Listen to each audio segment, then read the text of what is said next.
story at this point in time. News just coming in. The Tata Group has now issued a categorical point-by-point rebuttal to Cyrus Mistry's letter to Tata shareholders. This fresh war of words comes just days ahead of various Tata Group companies' EGMs. Remember, TCS will start things off with the EGM on the 13th of December. Nisha joins us now with the allegations and counter-allegations. Nisha, it's a little bit like old wine in a new bottle. Essentially, both sides rehashing the claims and counter-claims that they've been making over the past several weeks.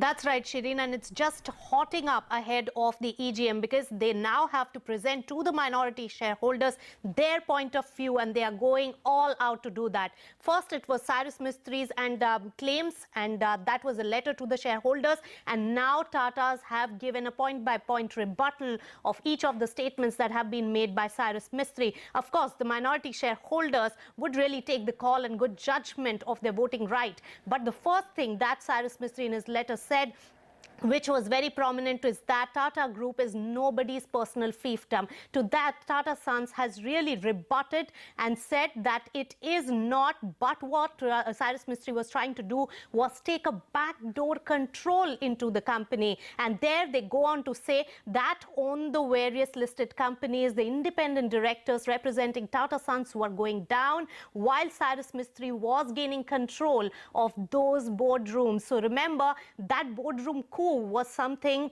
that probably is hinted at from Tata's letter. Another important point has been the governance, corporate governance issues in Tata Trusts, and that's what Cyrus Mistry's letter has been highlighting. And to that, the rebuttal that is coming out from Tata's is that it is acting on the wills of the two trusts, and those trusts cannot, no matter how much they want, cannot come together because of the set will and the rules that have been set by the trust themselves, but goes on to attack Cyrus Mistry's style of working and said that it's unilateral decisions that have been taken by Cyrus Mistry, and also has attacked the kind of hiring that Cyrus Mistry did by saying that some of the key inexperienced individuals that have been hired have brought down the Tata name. And also remember the important bit of the Tata brand being tarnished. There again, Tata Group goes on to defend and say that Tata companies do not exist in a vacuum, and it is the Tata brand and the Tata Trusts which really support these companies.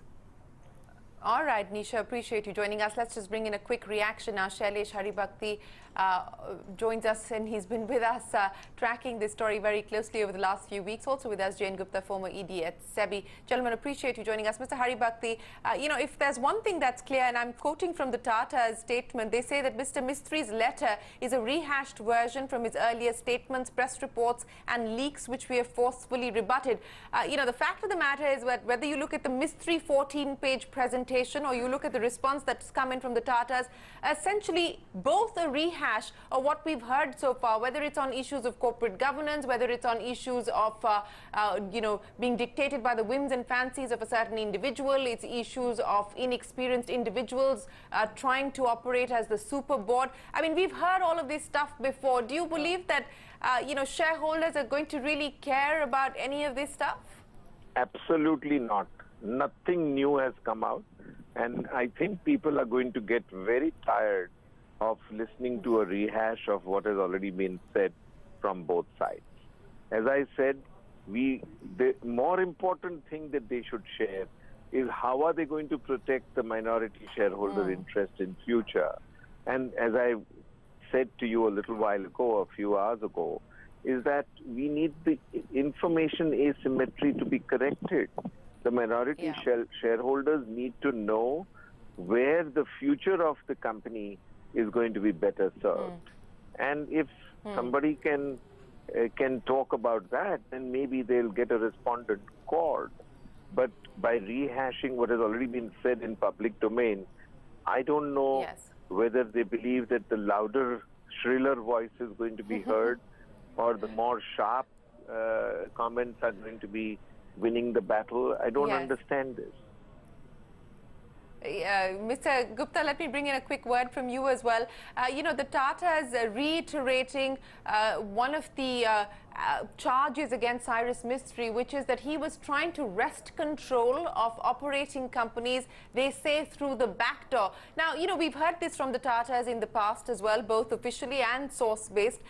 They don't flesh that out further beyond saying that, look, there were independent directors on the board, there were no other Tata Sons representatives on the board. Cyrus Mistry took full charge and authority of these boards of these operating companies where he was positioned as chairman. I mean, the Mistry side has hit back and called Ratan Tata, you know, efforts as sort of trying to get back his own legacy and operating as a personal fiefdom and so on and so forth. Again, my question to you, you know, we're not talking about where do you go from here, at least so far in any of these statements. Is there going to now be a sense of fatigue, both for institutional shareholders and for retail shareholders, because all you see is people trading charges and insinuations? See, I agree with Mr. Haribhakti that at present there is an information asymmetry between the two sides, and the minority shareholder. What information Mr. Mistry has, what information Tatas have, we as a shareholder do not have.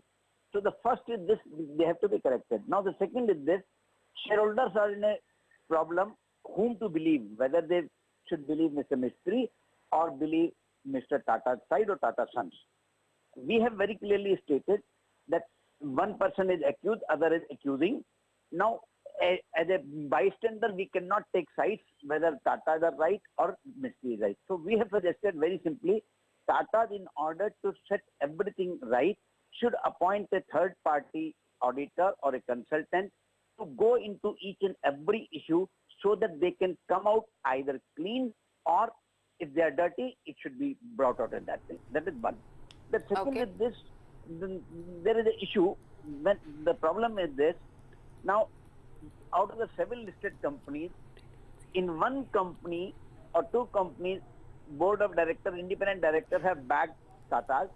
In other companies, they have backed Mr. Mistry. Now the question is this, which side of independent director are acting independently? You can't say that the person who is supporting me is independent, the person who is opposing me is not independent. And all these people are people of wisdom and experience. So you cannot cast any doubt on those independent directors. So the issue is very clearly, the truth has to come out. And at present, the truth is not coming out. Okay, at present, the truth is not coming out. But Suhas, you know, at the end of the day, the truth really is going to be what shareholders decide to do. How do you see institutional shareholders responding to what we've seen play out over the last few hours, both from the Mistry camp as well as the Tata's response? You see, Shireen, as I think Shailesh Bhai mentioned and Mr. Gupta mentioned, I think there is nothing new in terms of the kind of exchanges that are happening.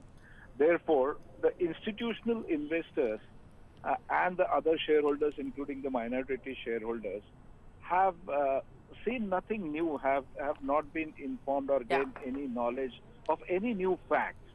Therefore, in terms of framing of the mind, I think till the extraordinary general meetings are held, the shareholders will have time to decide and would expect the information asymmetry being corrected. I think at this stage, while this is happening, you know, if you remember some time back, we had this discussion whether there is going to be settlement, rapprochement. That doesn't seem to be so. So probably is this heading for a prolonged litigation or a court battle is now the next question that we need to ask ourselves.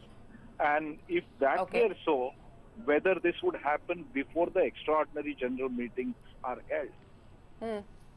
Because I think, taking Mr. Gupta's point in terms of third parties being appointed for ensuring that the truth comes out, or that there is an audit or the review of the corporate governance and the structure and everything, I think eventually it will be for the courts to decide whether it was right or wrong. And therefore, when would this matter get into the court is something which I think everybody would look at. Although it may be just the last resort.